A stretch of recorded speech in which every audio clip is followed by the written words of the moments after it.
From the All Indiana Podcast Network, this is the News 8 Daily 8. Now, the latest news. Kylie Conway has the latest news. The top headlines. News you can use. Please stand by. Sponsored by LCS Heating and Cooling. Now, here's Wish TV's Kylie Conway. Hi, I'm Kylie Conway, and this is your News 8 Daily 8 for Tuesday, November 23rd. Really cold start in the low 20s. By the afternoon hours, we'll be in some slightly warmer temperatures.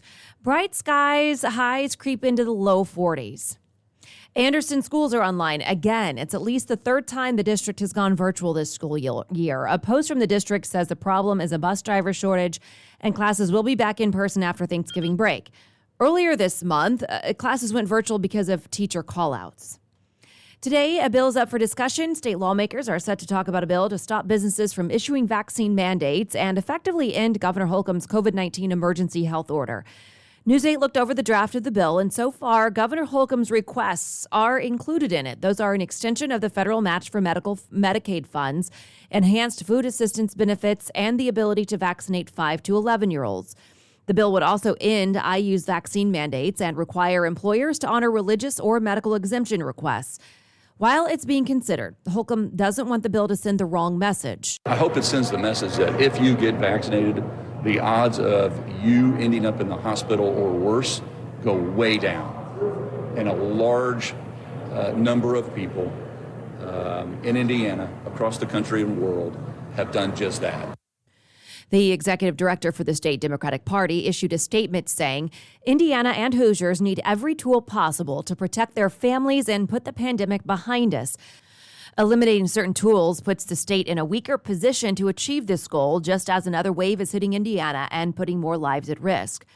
A spokesperson for Indiana University said the school is still looking at the bill and working with lawmakers on potential ramifications.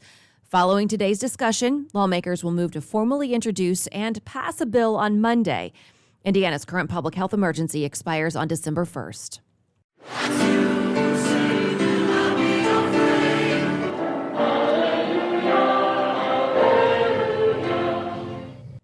And vigils for the victims of the Christmas parade tragedy in Wisconsin. There were several gatherings in churches, parks, and schools in memory of those killed and in support of the dozens who are injured.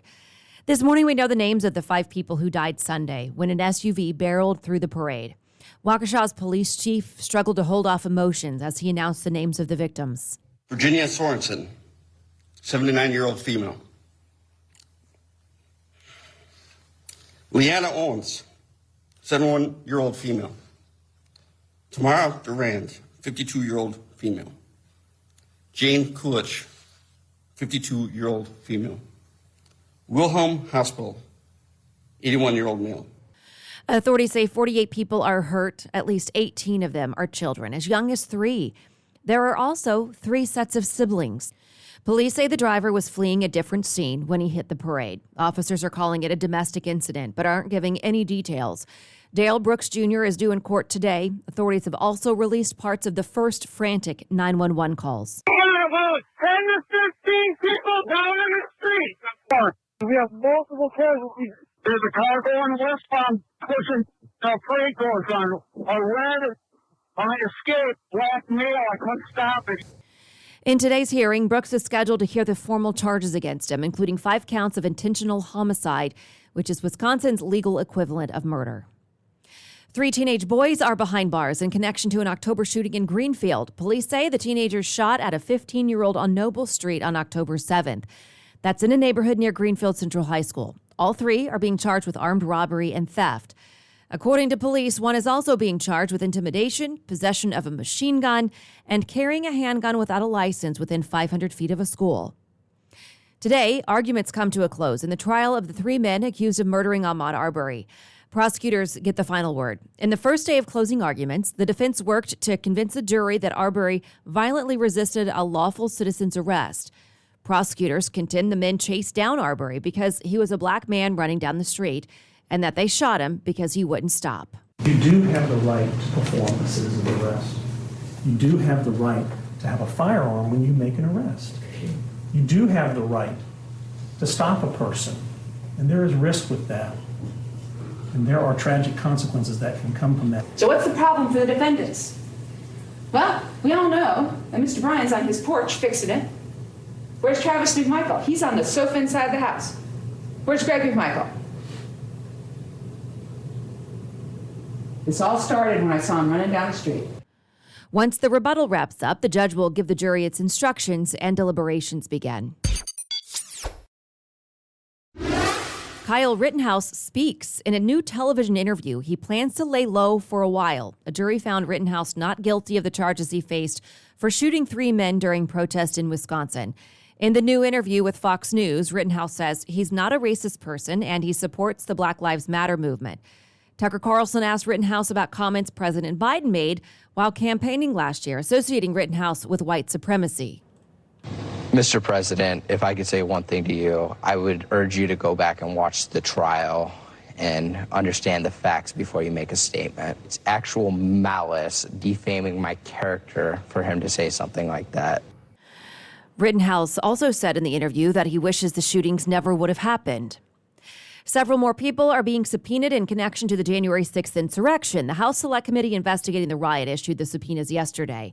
The latest batch includes conspiracy theorist Alex Jones, longtime Republican operative Roger Stone, rally promoters, and a Trump 2020 senior advisor. All 5 must hand over documents related to the insurrection by December 6th. Their deposition dates are scheduled throughout next month. The Colts have a day off, then get back to the task of prepping for the defending Super Bowl champs, the Tampa Bay Buccaneers. The Bucs will travel to Lucas Oil Stadium on Sunday for a 1 o'clock kickoff. It'll be a short week for the Bucs. They beat the Giants on Monday Night Football. After the game, Tom Brady said he hopes the Bucs' best football is ahead of them. The Horseshoe is on a winning streak, coming out on top in their last 3 games. Coach Reich is praising his team, calling Sunday an epic performance against the Bills. Overall, great team victory. Man, the receivers are blocking downfield. The tight ends are amazing. And of course, the O-line is unreal. So, and then on top of that, Carson has 100 yards passing, but I told him today, he grades out A+. This is the first time the team is above the 500 mark this season. Jonathan Taylor now leads the league in NFL rushing yards with over 1,100 yards. The Colts are league leaders in takeaways after forcing 4 turnovers against the Bills. The Brownsburg High School Band is headed to the Big Apple. They'll be part of the Macy's Thanksgiving Day Parade. 150 students are going to play in the parade, another 300 between family members and even more students to cheer them on. Some already left this morning. We checked out the band's last rehearsal Monday evening. The Sound of Brownsburg is the only band from Indiana that'll be performing. The assistant band director says the students have been working hard and calls it a fun and historic moment. He says the band placed 5th in the state and 17th place in the country, a record they have set for themselves. Brought in a world-class staff to work with the percussions. The Sound of Brownsburg will be playing music from Cirque du Soleil, described to be a cultured sound. And then as far as the show itself comes out in a block, and then we'll see some different looks of the group. Color guard is featured, drumline in the back, so should look great on TV, I hope. We've been drumming together since late April or early May. So, we're, quite a few months into this. So at this point, we're pretty comfortable drumming together. We do a pretty good job of it on a daily basis of just drumming together and creating that vibe. We spend so much time together that we're kind of just all a big family. And I think the love for each other is just it's universal between every single person here. And there's nothing really like our bond that we have. Many of the students we spoke with say they've never been to New York City, let alone perform there. The band raised more than $7,000 to fund this once-in-a-lifetime trip. A total of 450 people are going on 3 different flights to the Big Apple this morning. The Pacers are the toast of the Eastern Conference this morning, pulling off a major upset, blowout, and shaking up the standings. Indiana demolished the Bulls in Chicago, 109-77. 5 Pacers scored in double figures in a balanced attack. The Bulls went into the game leading the Eastern Conference, but are now a game back. The Pacers are now 8-11 on the year and climbing further away from the cellar. Next up, a home game against the Lakers tomorrow night. And LeBron James is suspended for the first time in his 19-year NBA career, a day before the Lakers come to town. He'll not take the court against the Knicks tonight. The suspension came after James hit Pistons player Isaiah Stewart in the face during a rebound attempt. The hit drew blood. Players and coaches had to hold Stewart back. Stewart is suspended for 2 games. James suspended for 1, meaning he will be eligible to play against the Pacers tomorrow. Some breaking news this morning out of Washington, D.C. Americans may soon see some relief at the gas pump. 50 million barrels of oil will be released from the nation's strategic reserve. The White House is doing it in coordination with other world leaders, including China. The effort's being made to help ease energy costs. And a new report says Indiana and other Midwestern states run a higher risk of power outages from extreme weather. The North American Electric Reliability Corporation says long bouts of bitterly cold weather could expose vulnerabilities in the power grid that serves much of Indiana. The organization sees a danger in the region's dependence on natural gas. Natural gas is supporting a variety of needs, from the space heating in people's homes and businesses, but it's also supporting the electricity generation. So we've got this condition where electricity supply is dependent on natural gas availability. The NERC draws parallels with the massive outages that followed winter storms in Texas earlier this year, saying avoiding that kind of problem is critical. And there is still time to help feed thousands of families this Thanksgiving. Wish TV is proud to once again team up with the Moselle Sanders Foundation for the group's 50th annual Thanksgiving meal. You can donate right now by texting Moselle, that's M-O-Z-E-L, to 313131. You can donate any amount, but keep in mind that each $20 can feed a family of 4. You can also grab your phone and go to wishtv.com. We have much more information there on the foundation and how you can volunteer. This has been your News 8 Daily for Wish TV. I'm Kylie Conway. Online at wishtv.com and follow us on Facebook when you search Wish TV.